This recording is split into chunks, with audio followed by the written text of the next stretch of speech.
রামকৃষ্ণ পরমহংসদেবের মহাপ্রয়াণ হয় 1886 সালে। নরেন্দ্রনাথ দত্ত সহ তার কয়েকজন শিষ্য কলকাতার পাশে বরানগরে রামকৃষ্ণ মঠ প্রতিষ্ঠা করেন। সেখানে তারা গুরুর থেকে শেখা আধ্যাত্মিক সাধনাগুলি অনুশীলন করতে থাকেন। দেহত্যাগের আগেই শ্রী শ্রী ঠাকুর তাদের সন্ন্যাস প্রদান করেছিলেন। 1887 সালে নরেন্দ্রনাথ এবং আরো 8 জন আনুষ্ঠানিকভাবে সন্ন্যাসীর জীবন গ্রহণ করেন। নরেন্দ্রনাথ পরিচিত হন স্বামী বিবিদিশানন্দ নামে। পরবর্তীকালে তিনি স্বামী বিবেকানন্দ নাম গ্রহণ করেছিলেন।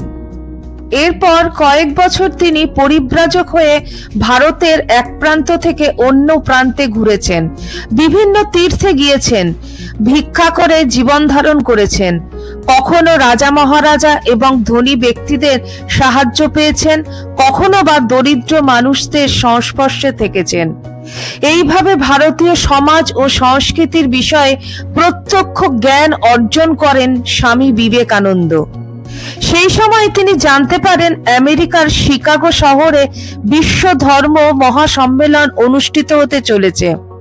তার ভক্ত এবং অনুরাগীরা চেয়েছিলেন স্বামীজি এই সম্মেলনে যাতে অংশগ্রহণ করেন। স্বামীজিও অনুভব করেছিলেন গুরুর ভাবধারা বিশ্বে প্রচার করতে এবং ভারতের দরিদ্র মানুষদের সেবার জন্য অর্থ সংগ্রহ করতে সম্মেলনে যোগ দেওয়া প্রয়োজন। তবুও অপেক্ষা করছিলেন অন্তরাত্মার নির্দেশের জন্য। শেষে কন্যাকুমারীর এক পাথুরে দ্বীপে ধ্যানমগ্ন থাকাকালীন সেই নির্দেশ তিনি লাভ করলেন। মাদ্রাজের ভক্তরা স্বামীজির আমেরিকা যাওয়ার জন্য অর্থ সংগ্রহ করেছিলেন। বাকি অর্থ দিয়েছিলেন খেত্রির রাজা। 1893 সালের 31শে মে স্বামীজি বম্বে থেকে জাহাজে ওঠেন। হংকং এবং জাপান হয়ে ভ্যাঙ্কুভারে পৌঁছান। সেখান থেকে ট্রেনে শিকাগো। বিশ্ব ধর্ম মহাসম্মেলনে অংশগ্রহণের কোনো আমন্ত্রণ পত্র তার কাছে ছিল না। আজকে আমার ভিডিওর বিষয় হলো এই শিকাগোর ধর্ম মহাসম্মেলন। নমস্কার, live stories with Soma YouTube চ্যানেলের সকল দর্শক শ্রোতা বন্ধুকে আরও একটি নতুন ভিডিওতে স্বাগত জানাই। 1893 খ্রিস্টাব্দের 31শে মে পেনিসুলার জাহাজে করে স্বামীজি তৎকালীন বম্বে থেকে আমেরিকাতে যাত্রা করেছিলেন। পথে একবার জাহাজ পাল্টে প্রায় 2 মাস পর 25শে জুলাই 1893 খ্রিস্টাব্দে তিনি এমপ্রেস অফ ইন্ডিয়া জাহাজে করে কানাডার ভ্যাঙ্কুভারে বন্দরে উপস্থিত হন। ভ্যাঙ্কুভার থেকে এক দীর্ঘ ট্রেন যাত্রার পর 2 বার ট্রেন পাল্টে শিকাগোয় এসে উপস্থিত হন 30শে জুলাই রবিবার রাত 11টায়। অপরিচিত বন্ধুহীন পরিবেশ, তিনি নিশ্চয়ই অস্বস্তি বোধ করছিলেন। তার উপর তার কাছে না ছিল উপযুক্ত অর্থ, না তো উপযুক্ত পোশাক। কিন্তু সব থেকে মর্মান্তিক যে ব্যাপারটা ঘটল তা হলো তিনি জানতে পারলেন ধর্মসভায় যেসব প্রতিনিধিরা যোগ দিতে চান তাদের প্রত্যেকের পরিচয়পত্র লাগবে, অথচ তার সঙ্গে কোনো পরিচয়পত্র ছিল না। আর সেই মুহূর্তে যদি ভারত থেকে কোনো পরিচয়পত্র আনানো হতো তাহলে তাতেও কোনো বিশেষ লাভ হতো না, কারণ ধর্ম মহাসভায় যোগ দেবার তারিখ পেরিয়ে যাবে। যে আশা নিয়ে স্বামীজি আমেরিকাতে এসেছিলেন, যার জন্য এত উদ্যোগ আয়োজন, শিকাগোয় পা দেবার সঙ্গে সঙ্গেই তা এইভাবে চুরমার হয়ে গেল। কিন্তু তবুও তিনি ভেঙে পড়লেন না। চিরকালের বীর তিনি। প্রতিকূল অবস্থাতেই যেন তার মন আরো শক্ত হয়ে ওঠে। আমেরিকা থেকে অন্যভাবে ভারতবর্ষের ভাব প্রচার করতে পারেন কিনা তা নিয়ে ভাবতে শুরু করলেন তিনি। এদিকে শিকাগোয় থাকার খরচ খুবই বেশি। যে হোটেলে উনি উঠেছিলেন সেখানে প্রতিদিন প্রায় $5 খরচ হতো। তখনকার হিসেবে প্রায় 70 থেকে 80 টাকা। স্বামীজির সামান্য পুঁজিও ফুরিয়ে আসার মুখে। কি করবেন তিনি? শুনলেন বোস্টন শহরে থাকা খাওয়ার খরচ অনেকটাই কম। তাই প্রায় 2 সপ্তাহ শিকাগোতে থেকে তিনি রওনা দিলেন বোস্টনের অভিমুখে। শিকাগোয় আসার পথেই ট্রেনে স্বামীজির সঙ্গে একজন মাঝবয়সী মহিলার পরিচয় হয়েছিল। তার নাম ক্যাথরিন সানবর্ন। স্বামীজির সঙ্গে আলাপ করে তিনি মুগ্ধ হয়েছিলেন। স্বামীজিকে তিনি বলেছিলেন তিনি থাকেন বোস্টনে। বোস্টনে গেলে স্বামীজি যেন তার খামার বাড়িতে আতিথ্য গ্রহণ করেন। স্বামীজি যখন বোস্টনে পৌঁছলেন তখন তিনি প্রায় অর্থশূন্য। কাজেই মিস ক্যাথরিন সানবর্নের বাড়ির কথাই তার মনে পড়ল। মিস সানবর্ন তাকে সাদরে থাকতে দিলেন। তবে তার এই আতিথেয়তার পেছনে এক বিচিত্র স্বার্থ ছিল। সেই খামার বাড়িতে থেকে কিছুদিন পরে স্বামীজি তার এক শিষ্যকে চিঠিতে লিখেছিলেন, এখানে থাকায় আমার এটা সুবিধা হয়েছে যে প্রতিদিন যে 1 পাউন্ড করে খরচ হচ্ছিল তা বেঁচে যাচ্ছে। আর মিস সানবর্নের লাভ এই যে তিনি তার বন্ধুদের নিমন্ত্রণ করে ভারতের এক অদ্ভুত জীব দেখাচ্ছে। ধর্ম মহাসভায় যোগ দেওয়ার সমস্ত রাস্তা বন্ধ হয়ে গেলেও তার আশা ছিল আমেরিকায় থাকলেই তিনি কিছুটা কাজ করতে পারবেন। তার জন্য সুযোগ খুঁজছিলেন তিনি। ওই একই চিঠিতে তিনি তার শিষ্যকে লিখেছেন, যদি তোমরা আমাকে এখানে অন্তত 2 মাস রাখতে পারো তাহলে আমি আশা করছি সব ঠিক হয়ে যাবে। এই অবসরে আমি প্রাণপণ চেষ্টা করব যে কোনো খড়কুটোকে ধরেই ভেসে থাকতে। প্রথমে আমি আমেরিকাতে চেষ্টা করব, যদি তাতে ব্যর্থ হই তবে ইংল্যান্ডে গিয়ে চেষ্টা করব। যদি সেখানেও ব্যর্থ হই তাহলে ভারতে ফিরে যাব এবং ঈশ্বরের পরবর্তী নির্দেশের জন্য অপেক্ষা করব। বোস্টনে থাকাকালীন মিস ক্যাথরিন সানবর্নের সূত্রে সেখানকার শিক্ষিত সমাজে স্বামীজি সুপরিচিত হয়ে উঠলেন। বিভিন্ন ক্লাবে, গির্জায় ও সভায় স্বামীজি বক্তৃতা করতে লাগলেন। বোস্টনের সংবাদপত্রে তার খবর বের হতে লাগলো। কোনো সংবাদপত্র তাকে বর্ণনা করলেন রাজা বলে, আবার কোনো সংবাদপত্র বললেন তিনি সন্ন্যাসী। তারা বেশি সমস্যায় পড়লেন তার নামের বানান করতে গিয়ে। কেউ লিখলেন বিকানন্দ, কেউ বা শুধু কানন্দ বা অন্য কিছু। কিন্তু প্রতিটি কাগজে গুরুত্ব সহকারে তার বক্তৃতার সারমর্ম উপস্থিত করলেন। মিস ক্যাথরিন সানবর্নের সূত্রেই স্বামীজির সঙ্গে পরিচয় হল হার্ভার্ড বিশ্ববিদ্যালয়ের প্রসিদ্ধ অধ্যাপক জন হেনরি রাইটের। এই সুপণ্ডিত অধ্যাপককে বলা হয় বিশ্বকোষ তুল্য জ্ঞান ভাণ্ডারের অধিকারী। কিন্তু স্বামীজির প্রতিভা তাকেও মুগ্ধ করল। তিনি স্বামীজিকে জিজ্ঞাসা করলেন, স্বামীজি কেন আসন্ন ধর্ম মহাসভায় যোগ দিচ্ছেন না? কারণ আমেরিকার জনগণের সঙ্গে পরিচিত হওয়ার জন্য ধর্ম মহাসভার সবথেকে উপযুক্ত ক্ষেত্র। স্বামীজি বললেন তার কাছে পরিচয়পত্র নেই বলেই যোগ দিতে পারছেন না। তখন অধ্যাপক রাইট যে উক্তিটি করেছিলেন তা এখন সর্বজন বিদিত। অধ্যাপক রাইট বলেছিলেন, আপনার কাছে পরিচয়পত্র চাওয়ার অর্থ হলো সূর্যকে প্রশ্ন করা তার কিরণ দেওয়ার ক্ষমতা আছে কিনা। ধর্ম মহাসভার এক কর্মকর্তাকে উদ্দেশ্য করে অধ্যাপক রাইট নিজেই এক পরিচয়পত্র লিখে দিলেন স্বামীজির সম্বন্ধে। তাতে তিনি লিখলেন, ইনি এমন একজন ব্যক্তি যে আমেরিকার সমস্ত অধ্যাপকের পাণ্ডিত্য এক করলেও এনার পাণ্ডিত্যের সমান হবে না। শুধু তাই নয়, তিনি শিকাগো পর্যন্ত স্বামীজির টিকিট কেটে দিলেন এবং স্বামীজিকে কিছু অর্থও দিলেন, যাতে শিকাগোতে যেতে স্বামীজির কোনো অসুবিধা না হয়।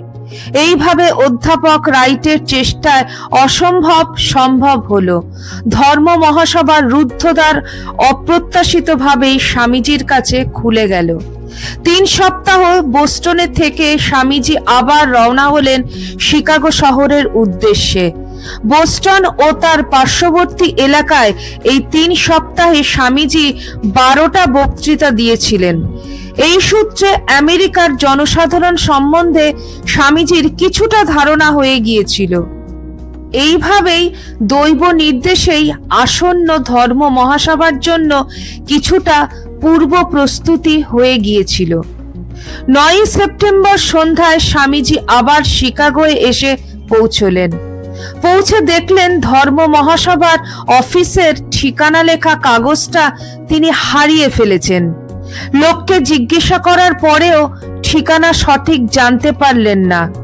তখন ক্লান্ত অবসন্ন অবস্থায় তিনি রাতের জন্য আশ্রয় নিলেন স্টেশনারি এক মালগাড়ির ফাঁকা কামরায়। পরদিন সকালে যখন তার ঘুম ভাঙল, তখন তিনি অত্যন্ত ক্ষুধার্ত। ভারতের মতন এখানেও তিনি ভিক্ষা করার চেষ্টা করলেন, কিন্তু আমেরিকা শহরে ভিক্ষাজীবী সন্ন্যাসীকে কেউ ভিক্ষা দেন না। কেউ মুখের ওপর দরজা বন্ধ করে দিলেন, কেউ গালাগালি দিলেন, কেউ বা বন্দুক দেখালেন। কয়েক ঘন্টা চেষ্টা করার পর তিনি যখন সম্পূর্ণ অবসন্ন, তখন তিনি রাস্তার ধারে বসে পড়লেন। ঠিক করলেন আর চেষ্টা করবেন না। তিনি ঈশ্বরের নির্দেশে দেশ ছেড়ে এখানে এসেছেন, ঈশ্বরই দেখবেন তাকে। আর ঈশ্বরও যেন ঠিক এই সময়টির জন্যই অপেক্ষা করছিলেন। ঠিক তখনই বিপরীত দিকের বাড়ির দরজা খুলে গেল। সেখান থেকে বেরিয়ে এলেন রাজরানী সদৃশ এক মহিলা। তিনি স্বামীজির কাছে এসে বললেন, স্বামীজি ধর্ম মহাসভার প্রতিনিধি কিনা? স্বামীজি তখন বললেন, হ্যাঁ তিনি তাই। তখন সেই মহিলা তাকে সসম্মানে নিজের বাড়িতে নিয়ে গেলেন এবং স্বামীজির থাকা খাওয়ার ব্যবস্থা করে দিলেন। মহিলার সঙ্গে ধর্ম মহাসভার কর্তৃপক্ষের পরিচয় ছিল। বিকেলে সেই মহিলাই স্বামীজিকে সঙ্গে করে নিয়ে গেলেন ধর্ম মহাসভার অফিসে। সেখানে রাইট সাহেবের দেওয়া পরিচয়পত্র দেখানোর সঙ্গে সঙ্গেই তিনি প্রতিনিধি হিসাবে গৃহীত হলেন। তার নাম লেখা হলো হিন্দু ধর্মের প্রতিনিধি হিসাবে।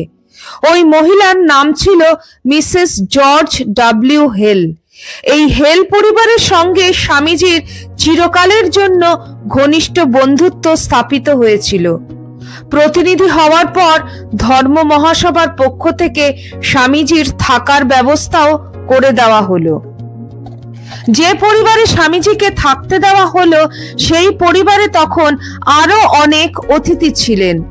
সেই পরিবার যখন শুনলেন যে ধর্ম মহাসভায় যে প্রতিনিধিটি অর্থাৎ স্বামীজি তার অতিথি হয়েছেন তিনি শ্বেতাঙ্গ নন, তখন সেই পরিবার ভাবল তিনি তাকে তার বাড়িতে না রেখে অন্য কোনো হোটেলে রাখবেন, কারণ তিনি থাকলে তার শ্বেতাঙ্গ অতিথিদের অসুবিধা হতে পারে। কিন্তু স্বামীজির সঙ্গে যখন সেই পরিবারের দেখা হলো, দু একটা কথা বলেই তারা এত মুগ্ধ হলেন যে ফিরে এসে পরিবারের কর্মকর্তা তার স্ত্রীকে বললেন, আমাদের সব অতিথিরা চলে গেলেও আমি কিছু মনে করব না, কিন্তু ওই ব্যক্তি যেন থাকেন। এই ভারতীয় অতিথির মতন এত আকর্ষণীয় মানুষ আমাদের বাড়িতে আর কখনো আসেনি। যতদিন তার ইচ্ছা হয় তিনি থাকবেন। শিকাগোর বিশ্ব ধর্ম মহাসভা নিঃসন্দেহে পৃথিবীর ইতিহাসে এক গুরুত্বপূর্ণ ঘটনা। কলম্বাসের আমেরিকা আবিষ্কারের 400 বছর পূর্তি উপলক্ষে আমেরিকা এক বিরাট মেলার আয়োজন করেছিল। নাম দিয়েছিল কলম্বিয়ান এক্সপোজিশন। এই মেলায় অনেক রকম প্রদর্শনী ও অনুষ্ঠানের আয়োজন করা হয়েছিল। তার মধ্যে সবথেকে গুরুত্বপূর্ণ আকর্ষণ ছিল বিশ্ব ধর্ম মহাসভা। পৃথিবীর ইতিহাসে এই রকম ধর্ম মহাসভা এই প্রথম পৃথিবীর প্রধান প্রধান ধর্মগুলি এক মঞ্চে মিলিত হবে, তাদের মধ্যে ভাবের আদান প্রদান হবে। তাই এই ধর্ম মহাসভাকে কেন্দ্র করে আমেরিকা তথা বিশ্বে উৎসাহ ও উদ্দীপনার শেষ ছিল না।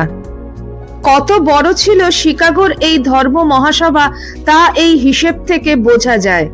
এই ধর্ম মহাসভার প্রস্তুতির জন্য মহাসভার উদ্যোক্তাদের 10,000 চিঠি এবং 40,000 অন্যান্য নথিপত্র বিভিন্ন ঠিকানায় পাঠাতে হয়েছিল। ধর্ম মহাসভার উদ্যোক্তা জন হেনরি ব্যারেজের মতে প্রায় 30 মাস ধরে পৃথিবীর প্রায় সমস্ত রেল ও স্টিমার পথ মহাসভার জন্য কাজ করেছিল। যে ধর্মের প্রতিনিধিরা ধর্ম মহাসভায় যোগ দিয়েছিলেন তাদের মধ্যে খ্রিস্ট ধর্ম ছাড়াও আরো 4টি প্রধান ধর্ম ছিল। সেগুলি হলো হিন্দু ধর্ম, ইসলাম ধর্ম, বৌদ্ধ ধর্ম এবং শিন্টো ধর্ম। ধর্ম মহাসভার জন্য স্থান নির্বাচিত হয়েছিল শিকাগোর 8টি ইনস্টিটিউটে। ধর্ম মহাসভার অধিবেশনগুলি 2টি করে ভাগ ছিল, মূল শাখা ও বিজ্ঞান শাখা। মূল শাখার অনুষ্ঠানগুলি হয়েছিল হল অফ কলম্বাসে, যার আসন সংখ্যা ছিল 4,000, আর বিজ্ঞান শাখার অনুষ্ঠানগুলির জন্য নির্দিষ্ট ছিল ওয়াশিংটন হল। এই ধর্ম মহাসভার উদ্দেশ্য যে মহৎ ছিল তা সন্দেহ নেই, এবং এই ধরনের প্রস্তাবের বিরুদ্ধে কোনো মত যে থাকতে পারে তা অকল্পনীয়। কিন্তু বাস্তবে ঘটল বিপরীত। গোঁড়া খ্রিস্টানরা অনেকেই ধর্ম মহাসভাকে সমালোচনা করতে শুরু করলেন। তাদের মতে খ্রিস্ট ধর্মই একমাত্র ধর্ম। ধর্ম মহাসভা ডেকে অন্য ধর্মকে তার পাশে বসানোর অর্থ যীশুখ্রিস্টের বিরুদ্ধে বিশ্বাসঘাতকতা। আর্ট বিশপ অফ ক্যান্টারবেরি ধর্ম মহাসভায় যোগ দেওয়ার আমন্ত্রণ প্রত্যাখ্যান করে খোলাখুলিভাবেই জানালেন তিনি যে কারণে ধর্ম মহাসভায় যোগ দিচ্ছেন না তা দূরত্ব বা অন্য কোনো অসুবিধা নয়। তিনি মনে করেন খ্রিস্ট ধর্মই একমাত্র ধর্ম। খ্রিস্ট ধর্মের সঙ্গে অন্য কোনো ধর্মকে ধর্ম মহাসভার সভ্য করার অর্থ হলো অন্য ধর্মগুলোকে খ্রিস্ট ধর্মের সঙ্গে সমান আসনে বসানো, যা তিনি কোনো মতেই মেনে নিতে পারবেন না। ধর্ম মহাসভার উদ্যোক্তা ডক্টর ব্যারেজ এদের থেকেও উদার হলেও খ্রিস্ট ধর্মের শ্রেষ্ঠত্ব সম্বন্ধে তিনি নিঃসন্দেহ ছিলেন, এবং ধর্ম মহাসভার আয়োজন করার পেছনে তার সুপ্ত উদ্দেশ্য ছিল সমস্ত ধর্মের উপস্থিতিতে খ্রিস্ট ধর্মের শ্রেষ্ঠত্ব প্রতিষ্ঠা করা। ধর্ম মহাসভার সপক্ষে বলতে গিয়ে তিনি বলেছিলেন, আমরা বিশ্বাস করি খ্রিস্ট ধর্ম অন্য সমস্ত ধর্মের স্থান দখল করে নেবে, কারণ অন্য ধর্মের যে সমস্ত সত্য আছে তা তো খ্রিস্ট ধর্মে আছেই, তাছাড়াও এর মধ্যে আরো অনেক সত্য আছে। আলোর সঙ্গে অন্ধকারের কখনো বন্ধুত্ব হতে পারে না, কিন্তু আলোর সঙ্গে তো অল্প আলোর বন্ধুত্ব হতেই পারে। যারা খ্রিস্ট ধর্মের পূর্ণ আলোকের মধ্যে রয়েছেন তাদের উচিত যারা অল্প আলোর মধ্যে পথ খুঁজে বেড়াচ্ছেন অর্থাৎ অন্য ধর্মের মানুষ, তাদের প্রতি ভ্রাতৃত্ববোধে উদ্বুদ্ধ হওয়া। উদ্যোক্তাদের এই রকম দৃষ্টিকোণ স্বামীজির চোখ এড়ায়নি। ধর্ম মহাসভার পরে তিনি একটি চিঠিতে লিখেছিলেন, বিশ্ব ধর্ম মহাসভার আয়োজন করা হয়েছিল খ্রিস্ট ধর্মের শ্রেষ্ঠত্ব প্রমাণ করার উদ্দেশ্যে। 1893 খ্রিস্টাব্দের 11 সেপ্টেম্বর সোমবার ধর্ম মহাসভা শুরু হলো। ঠিক 10টার সময় আর্ট ইনস্টিটিউটের কলম্বাস হলে সমবেত 10টি ধর্মের উদ্দেশ্যে 10টি ঘণ্টাধ্বনি বাজানো হলো। এই 10টি ধর্ম হলো ইহুদি ধর্ম, মুসলিম ধর্ম, হিন্দু ধর্ম, বৌদ্ধ ধর্ম, টাও ধর্ম, কনফুসিয়াসের ধর্ম, শিন্টো ধর্ম, পারসিক ধর্ম, ক্যাথলিক ধর্ম, গ্রিক চার্চ ও প্রোটেস্ট্যান্ট ধর্ম। বিরাট হল, তার অদ্ভুত জাঁকজমক, আর সামনে উপস্থিত কয়েক হাজার শ্রোতা। এসব দেখে স্বামীজির মতো মানুষও প্রথমে কিছুটা ঘাবড়ে গেলেন। আলাসিংডাকে একটা চিঠিতে পরে তিনি লিখেছিলেন, কল্পনা করে দেখো নিচে একটা হল আর ওপরে একটা প্রকাণ্ড গ্যালারি। তাতে আমেরিকার সুশিক্ষিত সমাজের বাছাই করা 6 থেকে 7,000 নরনারী বসে আছেন। আর প্ল্যাটফর্মের ওপরে পৃথিবীর সমস্ত জাতির পণ্ডিতের সমাবেশ। একজন একজন করে ধর্মের প্রতিনিধিকে সবার সামনে পরিচিত করিয়ে দেওয়া হলো। তারাও গিয়ে কিছু বললেন। আমার বুক দূর দূর করছিল এবং জিহ্বা প্রায় শুকিয়ে গিয়েছিল। আমি এতটাই ঘাবড়ে গেলাম যে সকালবেলার অধিবেশনে বলতে সাহসই পেলাম না। দ্বিতীয় অধিবেশনে 4 জনের বক্তৃতার পর স্বামীজি বক্তৃতা দিতে উঠলেন। দেবী সরস্বতীকে মনে মনে প্রণাম করে তিনি এগিয়ে গেলেন। যেই তিনি সম্বোধন করলেন, sister and brother of America, অর্থাৎ আমেরিকাবাসী আমার বোন এবং ভাইয়েরা, সঙ্গে সঙ্গে সেই কয়েক হাজার নরনারী হর্ষধ্বনিতে ফেটে পড়ল। প্রায় 2 মিনিট ধরে চলল করতালি। করতালি থামার পর স্বামীজি একটি সংক্ষিপ্ত বক্তৃতা দিলেন, যার মর্মার্থ শ্রী শ্রী ঠাকুর রামকৃষ্ণদেবের সেই যত মত তত পথ বাণী। কোনো নির্দিষ্ট ধর্মের জয়গান করলেন না স্বামীজি। সব ধর্মই যে সমান এবং সত্য, ভারতবর্ষের মানুষের এই সনাতন বিশ্বাসকেই তিনি সকলের সামনে তুলে ধরলেন।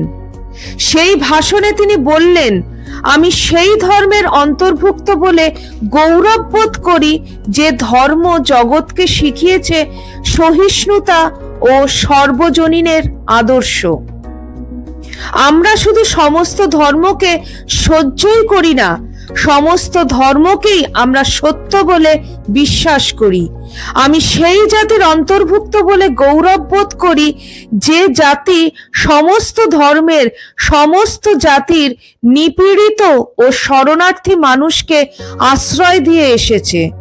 বিভিন্ন নদীর উৎস বিভিন্ন স্থানে, কিন্তু তারা সকলেই শেষে সমুদ্রে গিয়ে মিলিত হয়।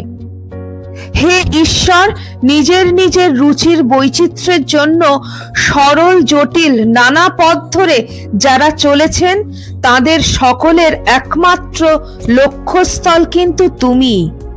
সাম্প্রদায়িকতা, গোঁড়ামি এবং তার ভয়াবহ ফলশ্রুতি ধর্মের উন্মত্ততা বহুদিন ধরেই এই সুন্দর পৃথিবীকে গ্রাস করে রেখেছে।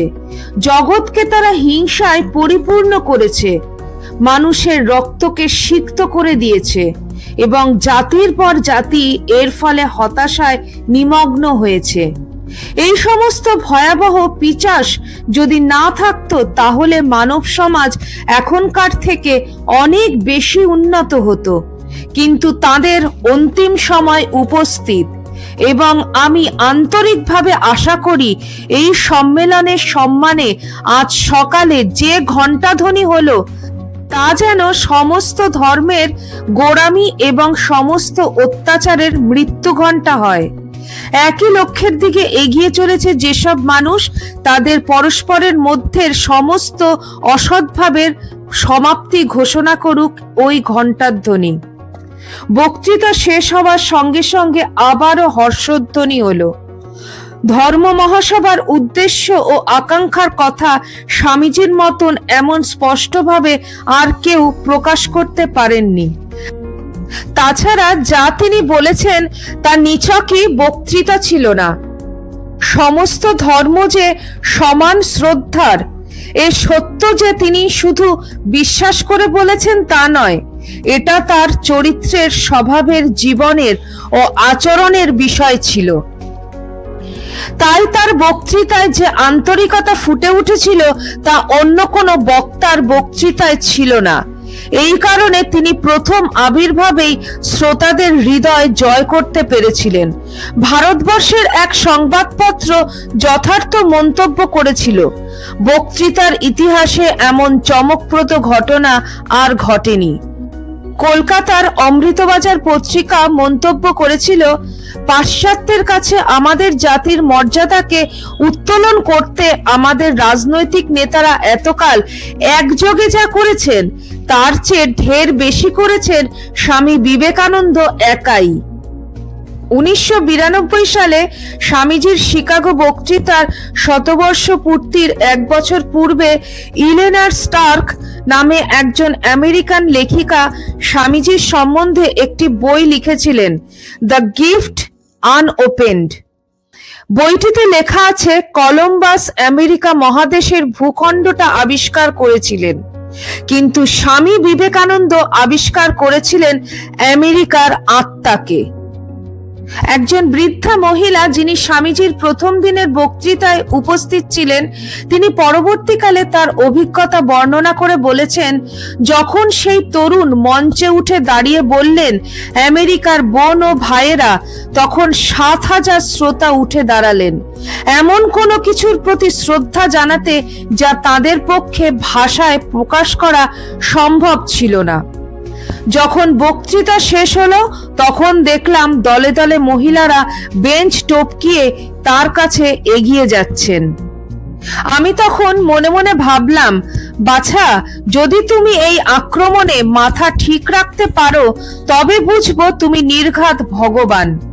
এই ধরনের আক্রমণ এরপর থেকে স্বামীজির প্রতিদিনের অভিজ্ঞতা হয়ে দাঁড়িয়েছিল, কিন্তু সবকিছুর মধ্যেই স্বামীজি ভগবানের ইচ্ছা দেখতে পেতেন বলে যেমন প্রতিকূল পরিবেশে তেমনি এই সাফল্যের সময়ও সম্পূর্ণ শান্ত ছিলেন। শিকাগোর প্রথম দিনের বক্তৃতা স্বামীজিকে আমেরিকায় পরিচিত করে তুলল। রাস্তায় রাস্তায় শোভা পেতে থাকলো তার তেজোদ্দীপ্ত ছবি। আমেরিকার পত্রপত্রিকাগুলি তার উচ্ছ্বসিত প্রশংসা করতে থাকলো। দ্য হেরাল্ড পত্রিকায় লেখা হলো, ধর্ম মহাসভায় বিবেকানন্দই অভিসম্পাদিত রূপে শ্রেষ্ঠ ব্যক্তি। দ্য বোস্টন ইভিনিং ট্রান্সক্রিপ্ট লিখল, ভাবরাশি, চমৎকারিত্ব ও চেহারার প্রভাবে তিনি মহাসভায় অত্যন্ত জনপ্রিয়। তিনি শুধু মঞ্চের একদিক থেকে অপর দিকে হেঁটে গেলেই হাততালি পেয়ে থাকেন এবং হাজার হাজার লোকের সেই সুস্পষ্ট প্রশংসায় তিনি বিন্দুমাত্র গর্ব প্রকাশ না করে শিশুসুলভ সারল্য প্রকাশ করে থাকেন। স্বামীজি এত জনপ্রিয় হয়ে উঠেছিলেন যে মহাসভায় তার বক্তৃতা থাকত সবার শেষে। সর্বোচ্চ জিনিসটি শেষের দিকে ধরে রাখতে হয়। সভাপতি এই প্রাচীন রীতিটি খুব ভালো করেই জানতেন।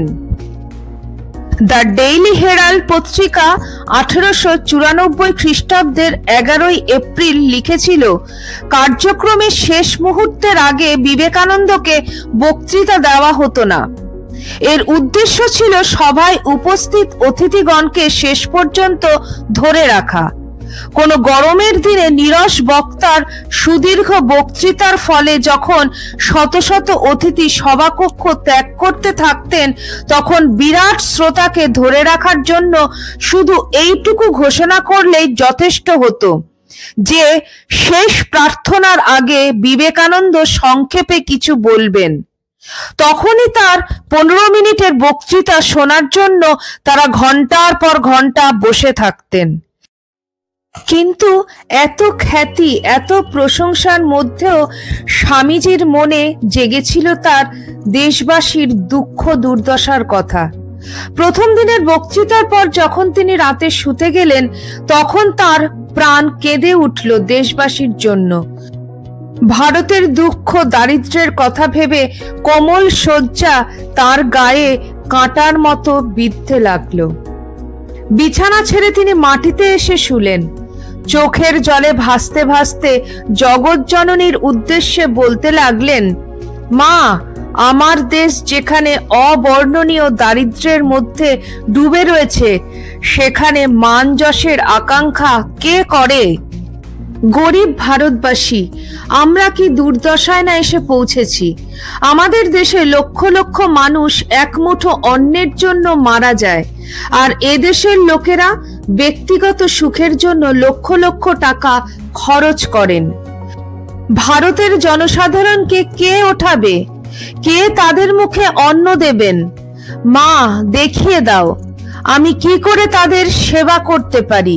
স্বামীজির এই প্রথম দিনের বক্তৃতা শ্রোতাদের মনে কিরকম রেখাপাত করেছিল তার একটা প্রত্যক্ষ প্রমাণ পেয়েছিলেন রামকৃষ্ণ মিশনের সন্ন্যাসী স্বামী নিখিলানন্দ মহারাজ।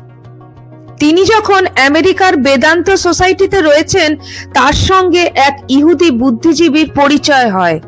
যুবক অবস্থাতে তিনি ধর্মসভায় গিয়েছিলেন এবং স্বামীজির প্রথম দিনের বক্তৃতা শুনেছিলেন। সেই ভদ্রলোক নিখিলানন্দজিকে বলেছিলেন, বিবেকানন্দের বক্তৃতা শুনেই তিনি প্রথম উপলব্ধি করেন যে তার ইহুদি ধর্ম সত্য। শুধু তাই নয়, তার এটাও মনে হয় যে স্বামীজি শুধু তার ধর্মের পক্ষ থেকে কথা বলছেন না, তিনি কথা বলছেন পৃথিবীর সমস্ত ধর্মের প্রতিনিধি হয়ে। দুঃখের বিষয়, শিকাগো মহাসভার 126 বছর পরেও আজ পৃথিবীতে রাজনৈতিক, ধর্মীয়, সামাজিক ও জাতিগত বিদ্বেষ রয়েই গেছে। জগতে এই সাম্প্রদায়িক মতবিরোধ এখনো আছে এবং স্বামীজিও তার শান্তি ও সমন্বয়ের বাণী নিয়ে প্রতিদিনই সমান প্রাসঙ্গিক। বাস্তবিক ধর্ম মহাসভার মর্মবাণী স্বামীজির মধ্যে দিয়েই ঠিক ঠিক প্রকাশিত হয়েছিল। আজ এই পর্যন্তই। এতক্ষণ আমার সাথে থাকার জন্য আপনাদের সবাইকে অনেক ধন্যবাদ। আপনাদের কেমন লাগলো ভিডিওটি অবশ্যই কমেন্ট সেকশনে কমেন্ট করে জানাবেন। যারা আমার চ্যানেলে নতুন এসেছেন তাদের অনুরোধ করব চ্যানেলটিকে সাবস্ক্রাইব করে পাশে থাকার। ভিডিওটি ভালো লাগলে আপনজনের কাছে ভিডিওটি শেয়ার করতে পারেন। সবাই ভালো থাকবেন, সুস্থ থাকবেন। আবার খুব শিগগিরই দেখা হচ্ছে আপনাদের সঙ্গে কোনো একটি নতুন ভিডিওতে। আজকে এই পর্যন্তই। নমস্কার।